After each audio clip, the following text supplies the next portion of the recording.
My name is Egbedi. Been in the industry for decades, and I'm so happy to be included in this series, the PPA Presents I Found Myself in Publishing. I found myself in publishing with the PPA. Thank you for joining me today, Gift Egbedi. Thank you for having me. Brand Marketing and Communications Manager at Beano Studios. Yeah. I'm really looking forward to talking about Beano. Right, it's a publication that is dear to many of our hearts. Right, a lot of us grew up reading a little bit of Beano, and I'm sure we're going to go into that a little bit better. But before we go into that, can you introduce yourself a little bit better than what I just did? Maybe talk a little bit about your role and what you do over at Beano Studios. Yeah. So my name is Gift Egbedi, and I currently work at Beano Studios as a brand marketing and communications manager. So in terms of my role, I describe it simply as someone who comes up with new ideas every day to implement marketing strategies, marketing campaigns, and brand campaigns and guidelines. So my role also working in brand is to ensure that people follow certain brand guidelines that Beano have. So for example, if we're working with partners, we're working with clients, my job is to say, hey, don't say it's the Beano, or don't say Dennis the Menace, it's just Dennis. So yeah, so my role is to enforce those guidelines, but also making sure that if we have certain moments that we want to celebrate and find a way to speak about the comic and the brand, my job is to find ways to speak about Beano in a very fun and exciting way so that kids love it and they get to enjoy it, and so that we can also get adults to buy copies of Beano too. So that's kind of a summary of my role. And I always say if I was a Beano character, I would be Dangerous Dan, because I think if I work at Beano, it's nice to use a character as a reference, because Dangerous Dan gets every job done. There's no mission that's impossible. So I feel like that's who I relate to the most right now at Beano. I love that. I should actually add that as a question for everyone. which character would you be out of the Beano or anything else, right? Yeah. Okay, so tell me a little bit more about Dangerous Dan. So what was this an exercise that you had to do as a group, as an organization, or is it something that you've come up with? No, it's not something that I've come up with. So Dangerous Dan is a character that's been around for 5+ years now. So it's part of what was done in the comic to improve the diversity of the characters, because Beano back in the day, like it was a brand made in the 1930s. So you can imagine a lot of the comic was very white, to be frank. So to create that diversity in the comic, because a lot of kids that write to Beano and that read Beano have mentioned how, like, when they go to their classrooms, for example, there's so many different characters within the classroom. So Dangerous Dan is one of the characters that was implemented to the comic over 5 years ago, and he's basically like a super spy. He's kind of like a spoof of what you get from James Bond, or you get from Ethan Hawke from the Mission Impossible series. And his whole thing is that he's going against this this secret organization, and his role is basically to kind of expose the organization, but he's also a kid, so he also has to deal with that, and also going to school and dealing with what normal day things that kids will go through. So it's just that for Dangerous Dan, trying to find that balance is what makes him a very interesting character. Okay, you've got me. I'm going to buy a copy of the Beano. Yeah. I wouldn't be doing marketing if I couldn't sell the comics. So yes, I guess You sold the comics. Yeah. All right, you've done well. All right, let's talk a little bit about the Next Gen Board. Yeah. So you're a member of the Next Gen Board. Yeah. I've been impressed with everyone that I've met so far, including yourself from the board. Talk to me a bit about what it is and what they're set up to do. Yeah, so the Next Gen Board is basically a committee of young, talented individuals. Our role is basically to ensure that we speak about what's going on within the publishing industry from our point of view. So our sort of thing, or the simplest way to put, is that we're trying to shape the future of the industry so that it can move forward and so that it's not stale. So we've come up with different ideas, solutions, issues, questions to address that we think will affect the industry. And it's just basically us trying to find ways to keep pushing the industry forward.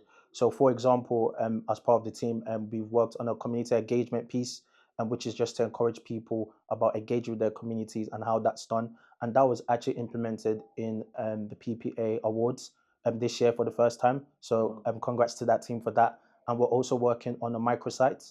And the idea of the microsite is to tell young people about the publishing industry. So it's targeted towards school leavers and uni leavers. And I think a key thing for us is that a lot of us within the PPA Next Gen Board, I think a lot of us felt like we fell into it, like we didn't really know there was an opportunity for us to be part of the publishing industry. once we finished our studies and once we left uni or schools. So we wanted to create something where a lot of young people could see that as a potential opportunity for them. Do you think the problem within the industry is that there isn't enough young talent amongst the decision makers within the industry? Yeah, I would say if you look at the top, but then I feel like at the same time that comes with a lot of experience at the same time. So, and that's part of the reason why the PPA had to create that board, because I feel like for them, they felt that it would be nice to have a group of young people to help shape their decisions, to help tell them about what's going on within the industry. So, I would say within the industry there is a lot of young talent, but there could be more. Mm. There could be more. But in terms of when it comes to the actual top decision making, I feel like there is an element of experience that's needed in that role. So I think having that balance of older people to have that experience, but having young people to help dictate and shape the industry, then it creates a perfect synergy.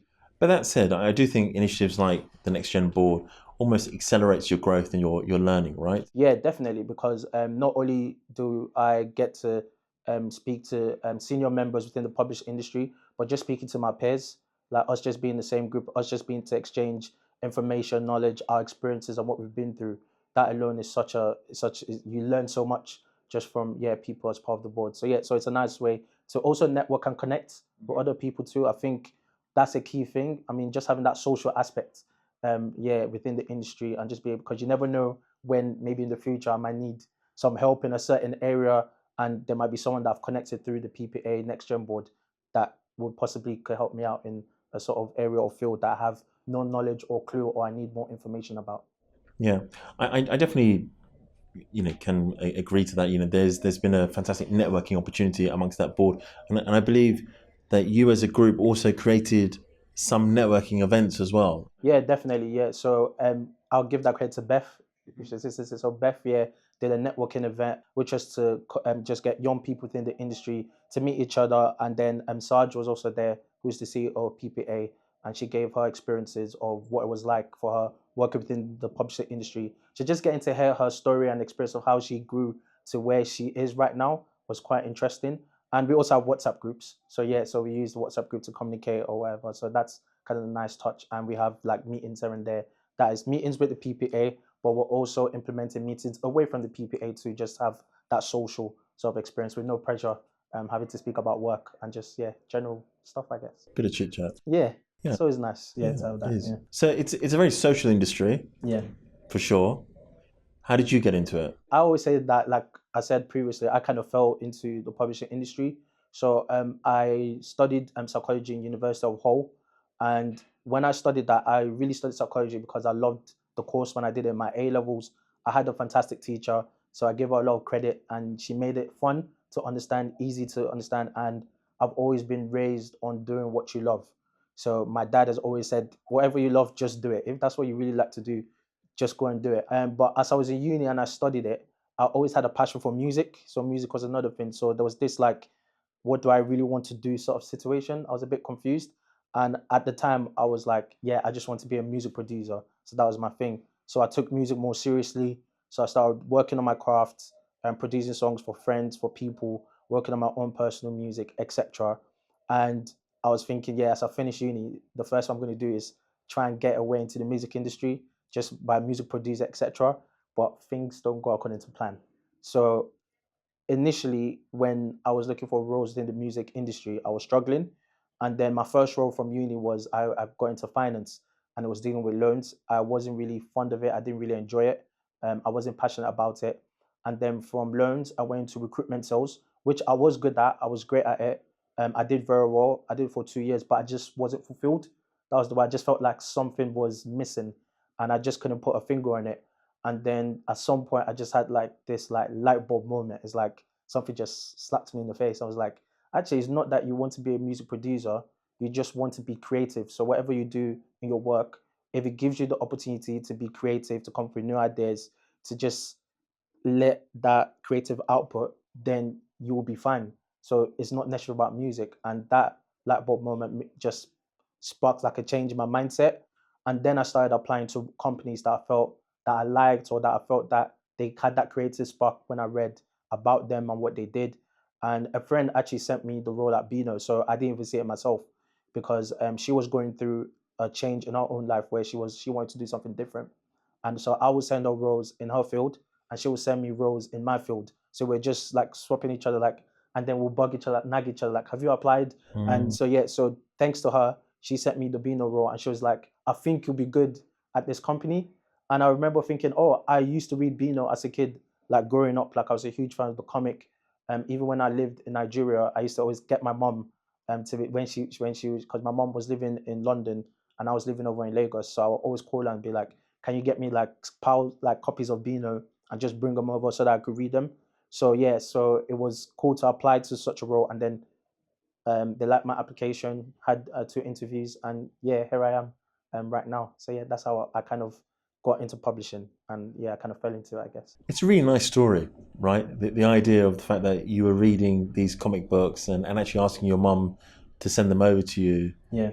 Or bring them with her, and then the fact that you actually work there now. Do you have that sort of attachment to the brand and the organization because of that relationship? Yeah, definitely. If sometimes I feel like maybe I'm a bit too passionate because of how much like Beano kind of shaped my childhood and shaped my character and my person.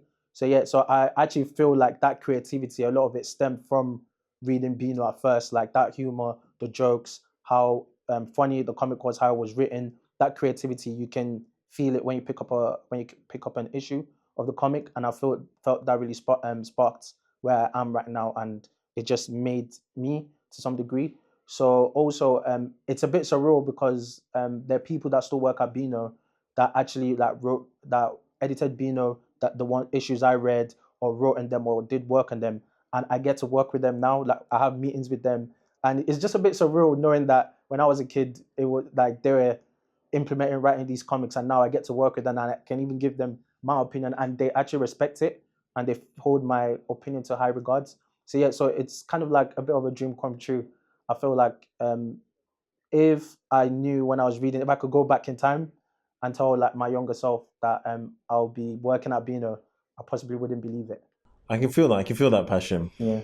Where does your where's the most embarrassing place your passion shows up? Oh, that's a great question. I have to think about that one.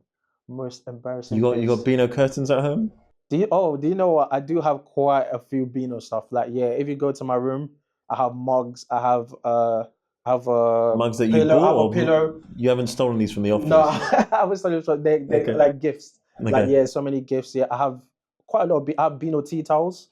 That Okay. comes to mind. Yeah. So yeah, my house is like a Beano like merchandise room or whatever. Yeah, I just have so many little bits and pieces, yeah, of Beano stuff, memorabilia and stuff around. But I think the coolest thing that I have is actually it was gifted to us by the archive team, and it's basically like, so back in now how you print is that you just put in a digital in a PDF file and you send it. But back in the day, you used to actually like have these like stencils, and you actually Plates. draw, yeah, and you had to like put them in the printer, and there's a yeah. So I actually got gifted some that was done on my birthday, the day I was born in 1993. Wow. Yeah, in December. Yeah, so I got gifted that. So I have quite a few of them. So that's like, yeah, a cool thing to have. All right. So any of Gift's friends and family, if you want a Dennis or any other sort of swag, you know what to do. Just raid his cupboards. Okay. So can you talk me through any of the key milestones within your career so far? Firstly, I would say just getting an opportunity to work at Beano. So I think for me that was the great thing, because when I actually found out I got the job, I was going to Nigeria in December for Christmas to meet my family. So I knew I got the job. I'd already handed in my notice period and my notice. When I was in Nigeria, I remember going to like my cousins, like trying to play like, guess where I'm going to work, because while I had the comics, you always share things with your family, your cousins. So they used to read Beano with me growing up as a kid. So they were kind of like, they couldn't really they were like, why are you asking me this? And then I let them know, oh, I'm working at Beano. And they're like, oh my God, Beano, that's about Dennis, Nasha, etc. So even just seeing that excitement and how happy my family was for me, that was like a key milestone. And then also a fun fact is, when I first joined Beano, I actually didn't join as part of the marketing team. I first joined in digital ads operations and working on the digital side, on the website, etc. But marketing was always where I kind of wanted to go into. But luckily enough, a few months when I was as I worked to the company, let's say 2-3 months, there was an opportunity available to work as part of the marketing team. And then I was like, that's where I really want to be. So I'll say the second milestone was having that opportunity within the company to switch from what I was doing to go into the brand marketing team, and the fact that they believed that I could do the work, especially with no experience in marketing, because I just come from finance and I just come from recruitment sales. So that was something that I thought was a key milestone for me. And then of course, getting promoted after 2.5 years from brand executive to brand marketing and comms manager. That was also something that was great, because they could have easily hired someone else in the company. They could have easily said, well, you've only had 2 years experience in marketing. But the fact that they were able to trust my ability, and they recognize all the hard work that I'd done as a brand executive for marketing campaigns, etc. I felt that was a massive achievement. And I would say the last thing is just seeing like your work, like the impact that you've kind of put within the company. So like there's certain comic issues that I read, and I'm like, oh, I remember implementing that idea into the story. So just being able, it's like I'm part of history now. If anyone was to ever go back to that specific issue, I've left like an impact or a legacy or just a footprint or fingerprint or something. So I think that's kind of cool. That's very cool. Yeah. Yeah. Congratulations on Thank those you. Achievements. Thanks. I can see you worked hard on those ones. So, Definitely. Yeah. So have you faced any challenges at Beano? Yeah, definitely. So I'll say the first thing is going changing industries. So like going from finance to sales to marketing, it's a very different industry. So just trying to learn more about marketing, improving my skills. I was basically a novice. I was a newbie. So just learning, but luckily enough for me, I had a great team of people who had marketing experience for like over 15, 20 years. So working with them and just being able to learn the ropes, I think that was definitely a great experience, and it's something that I will always do again. I'll always encourage. And yeah, in case of anyone that's feeling like or might be scared that of making such a switch, I always feel like just you just have to be brave. And if it's something that you love and enjoy, then yeah, it will always be a great experience. But not only that, Beano, because we're like a kids brand, but as much as we're a kids brand, we're also a very adult orientated brand. So the kids are the current readers right now, but the adults are people that read Beano when they were kids.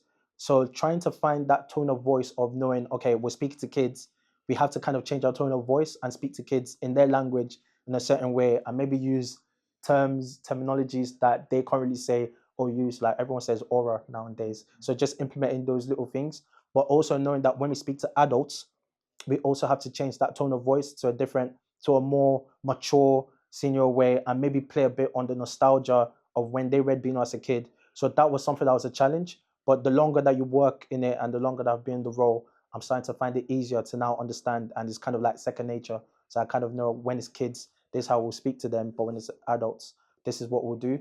But also being in that kids media brand, there's certain things that you can't say or do because it's kids. So you really have to make sure that you're following certain guidelines, advertisement, marketing guidelines. So that was also a challenge. But as you get into the role and the longer I've been in it, you start to learn and understand exactly how to approach it when you speak to different audiences. And I'll say a final thing is that a lot of kids, we're seeing that a lot of kids, it seems like they're not reading as much as it used to be, because we're now moving to a more digital age. A lot of kids are on mobile phones, a lot of kids are gaming, etc. So reading is becoming like a second thing to them. So the challenge that we have as a brand, or what we always try to implement, is trying to find ways that we could get kids to enjoy reading. And we always push that for kids, or when we speak to parents, for example, we try to let them know that if you want to get your kids to read, start them off with Beano, because it's easy to read. It's a lot of fun. There are pictures, so there are illustrations that they can go through. There's humor. It's funny. So it's a digestible way for kids to get into that first step of reading, and then they can move from comics into maybe bigger books like your Harry Potters, or or books that are pictures, just general novels and fictions. So yeah, so those are the challenges that we currently face. What sort of support did you get then when you were switching up into marketing? Because firstly, again, that's quite a brave thing to do, right? To put your hand up and say, I want to leave this department and move into that department. And it's great that the organization saw the talent in you and the creativity in you, and gave you that opportunity. But what sort of support did you get? I got support from the senior leaders. So the senior leaders, anytime I had any questions, the good thing was that they never looked at it like that's a silly question. Because sometimes if you get that sort of feedback, it can maybe restrict you or make you feel a bit like uncomfortable to do so. But I guess my nature was always, if I don't know, I've just rather ask. because I don't like embarrassing myself, acting like I know, and then really and truly I don't. So just having senior leaders that were willing to show me the ropes, that were willing to answer any questions I have, like literally show me how the basic of how it's done. And yeah, I think that was great. And then also just taking me to certain personal like training sessions. So like paying for courses, like marketing courses. Like even recently I've been on, because I always feel like my copywriting could be better, but I think that's what it's like when you're copywriting. No one is ever fully satisfied with how you write copy. So even just paying for courses like a copywriting course, just to like improve on my copywriting skills and making that better. Then yeah, so I'll say how they helped was just investing into me, like, and not just investing from a monetary point of view, but also just investing in terms of like just showing me, teaching me the ropes, and also sometimes letting me kind of, is like throwing me into the water and also letting me find my own way and float sometimes, because sometimes as much as they're always there, it's good to kind of just dive in and find your own means and ways towards it, and making mistakes, allowing me to make mistakes. Like, yeah, of course, mistakes are not going to like kill the whole brand or business, but they allowed me to make little errors, etc., and actually learn from it. So you referenced quite a few things then in terms of the social element of the industry, the fact that you're able to work in various roles, the support from leadership. But and maybe this is part of your answer, but what for you, what makes publishing a great industry to work in? It's very creative. Mm-hmm. It's one of those industries where, like I said, it was the industry that I came into, and that I felt that I found that fulfillment within my career. It let me be who I am. I feel free to express myself, not just in my work, but also in the way I dress. Because coming from like the other roles I was in, I had to dress a bit more formally. I don't mind wearing a suit or trousers, but just having that comfortability of being able to wear some jeans and a trainers, just that difference alone, and that having that comfortability was something that I really enjoyed, that I like. So yeah, so creativity in all aspects. Also, it also helped me have that balance between work and my personal and social life. So, like I said, going back to music, I can still work on my music. So I do my job, but I can still go home and I still get that support from Beano, even working on music. So, for example, for Dennis's 70th anniversary, they literally let me make the music behind the videos that were used for that. And so even for like, so if there's anything where we need some music for certain campaigns, etc., they literally like gift go to your laptop now and make us something, like some literally on my laptop on FL Studio, playing around with keyboards and sounds. And sometimes I stop and I'm like, oh my goodness, this is actually my job. So the silliest thing I've actually done is make a happy birthday song out of farts, because kids love farts and they find it funny. So imagine just making fart sounds, and I just stop and I just think, I can't believe that I get to do this and I'm getting paid to do this for work. So yeah, so just being able to be in an industry where I can get to be creative and enjoy the work I do is something that I really love about the publishing industry. But also going back to what I said earlier, which was about impact and legacy. So that's another thing, because in the space that I work in and contributing to the comic and to the brand, to marketing campaigns, speaking about characters, etc., like just knowing that I can leave that impact and legacy is something that I really love about working in the publishing industry. So you referenced a couple of changes within the Beano. So, well, not really the Beano, but the way that content is consumed. So, as you said, the children are consuming content either on their phones or they're consuming it online, and of course, some of them are still reading the comic book, right? The physical comic book. What other trends have you seen within the industry? It's now more moved to that subscription based sort of like purchase. So before, growing up for me, getting Beano was like you go to the stores, you use your money and you get it and you just pile up. But nowadays, now that we're moving to a more, I guess even this is also a second point, moving to a more digital sort of like transformation of how people are reading and how kids are reading. So that subscription based model is now like the new like format that seems to be going around, even for us at Beano and of course other DC Thompson publications. So we're now trying to encourage people to buy more subscriptions, where you pay for a monthly subscription and you get comics coming to your house every week. And so the second point, which I kind of referenced a little bit, is more of that digital transformation.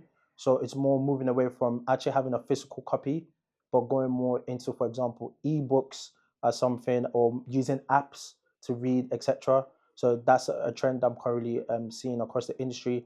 And also, I would say just from going into more of a cross-platform, cross-media sort of format. So as much as Beano, we have the actual comic. People want more sort of means of content. So whether it's music, like a reference, because we do put one or two things here on Spotify. So just like a different format. Then you have audio books, for example, which we currently do. So and also we realize that kids that read Beano, they want more like challenges when it comes to like puzzles, more activities, and even we have kids that want to know more about the characters away from the comic. So away from the comic, we commonly write these books called boomix.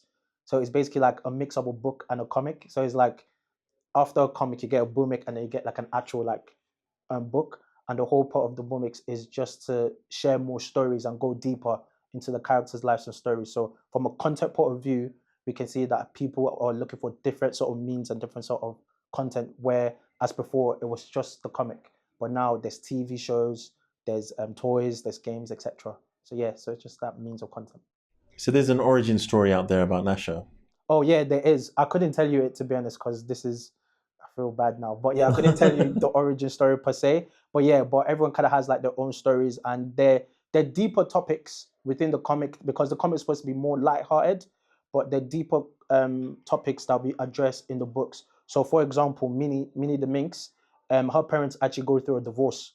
So and that's a big thing that a lot of kids actually do it, because apparently I only found this out recently that 50% of marriages ends in divorces, and I'm like, that's not a very nice stat, but But a lot of 50% kids, also survive. yeah, but 50% Yeah, also yeah, survive. I yeah. mean, it'll be nice for more to survive. So a lot of kids are actually dealing with their parents being in situations where their parents are divorced or separated, and maybe they see mom here and there, they see dad here and there. So just having a story to kind of show that, show what's going on, like they're not the only ones going through it, so they can have something to relate and cope it, is something that I think is nice for a lot of kids that they appreciate. It's an angle I hadn't really considered before in terms of the support of children using digital transformation.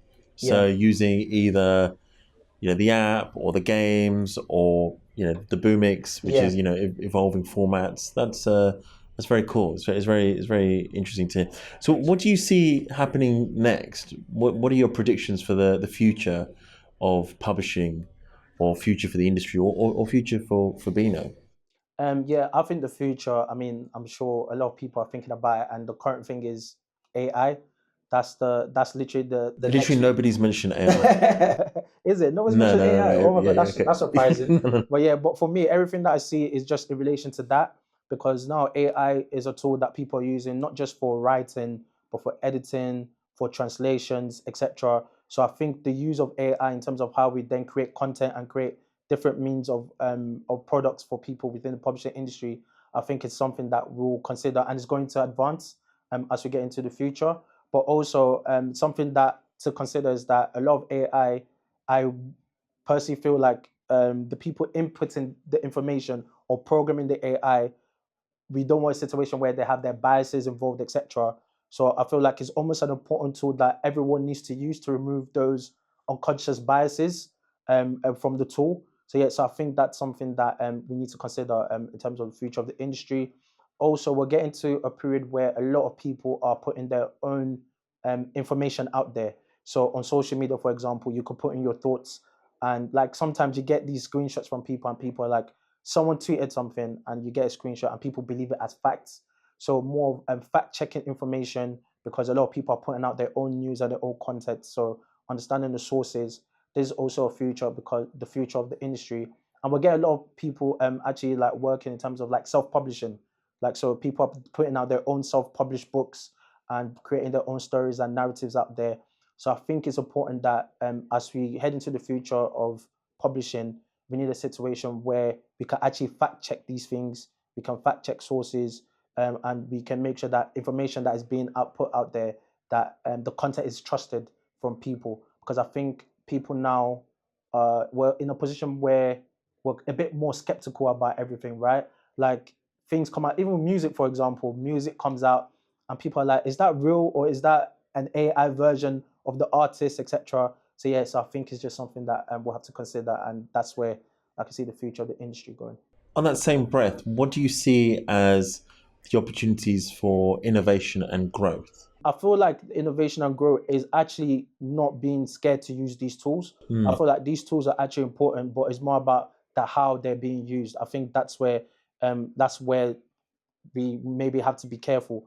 But in terms of innovation and growth, like using AI to help, because for example, using it for translations, editing, etc. Because even to this day, like it's funny because I could go back to challenges. Sometimes with challenges, what I get is that you could have so many people read a copy, but sometimes there's still always one or two things that we tend to miss. But if you have a tool like an AI tool that can help with like going through copy, editing it, making sure everything is clear and right, then that's something that will actually help, I think, like in the role that I currently do. So it just gives us more time to work on other stuff and also making sure that what we work on is actually right and perfect. So I think there's an opportunity there. And then also it's not a bad thing that people are self-publishing, because I feel like it's now giving the opportunity to hear so many different voices within the industry. So now you're getting stories of people from different backgrounds, different sectors. So that inclusion aspect is something that I do quite appreciate, and I feel like it's only going to help the industry more and help it grow.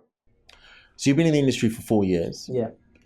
Thinking back to your first couple of weeks within the industry, within publishing, how do you think you did? Was there anything that you would have changed? I feel like even though, yeah, there were mistakes or things that I didn't know about, I felt like if I changed them, then I wouldn't be exactly who I am right now.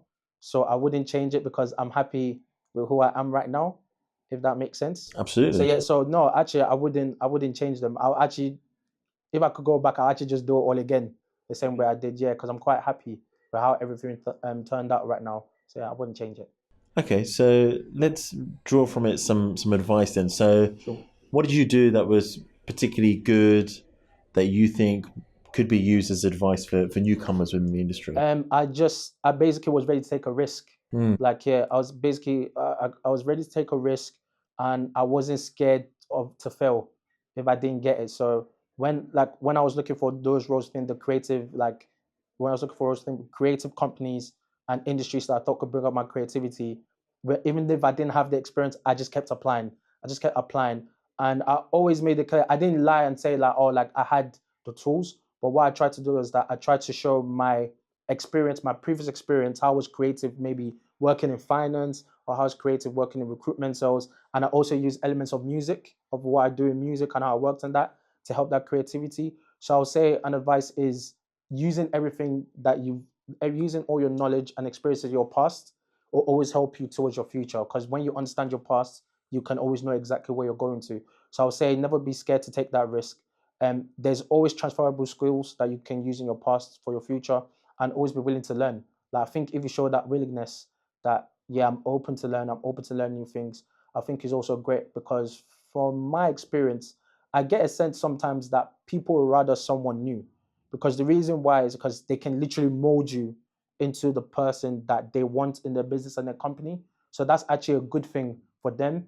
Or because sometimes when you get people that feel like they have the knowledge or the experience, they might feel like they know too much, or they might not necessarily do things the way the business might want to carry out their means or operations. So just being a novice, like, look, I don't know anything, please teach me, I'm willing to learn, that kind of helps, because it's like we can then invest into you and build you up into the person that we want as part of their business. I think it's great advice. It's fantastic advice. I really enjoyed this conversation. Thank you. But before we wrap up, what would you like the audience to take away? So what I would like the audience to take is that I would like them to know that there's so many opportunities within the publishing industry, because like I said myself, I didn't realize or didn't ever consider the publishing industry one that I could work in. And there's so many means, and there's so many opportunities and so many fields within the publishing industry. So, for example, you have the creative design. You can go into editorial writing. You could go into finance, HR. You could go even to the production of like creating a magazine, for example. So it could be printing, etc. So there's so many opportunities. So anyone listening to this, I want them to know that there is a place for them in publishing, no matter their skill set, their hobbies. There's always an opportunity within the industry, and I would like people to take from this that they should believe in themselves, because that's really what it takes to be successful. You just need to believe in yourself, your ability and do what you love. I really like that. Thank you. Thank you so much, Gift. Thanks. I really enjoyed the conversation. Me too.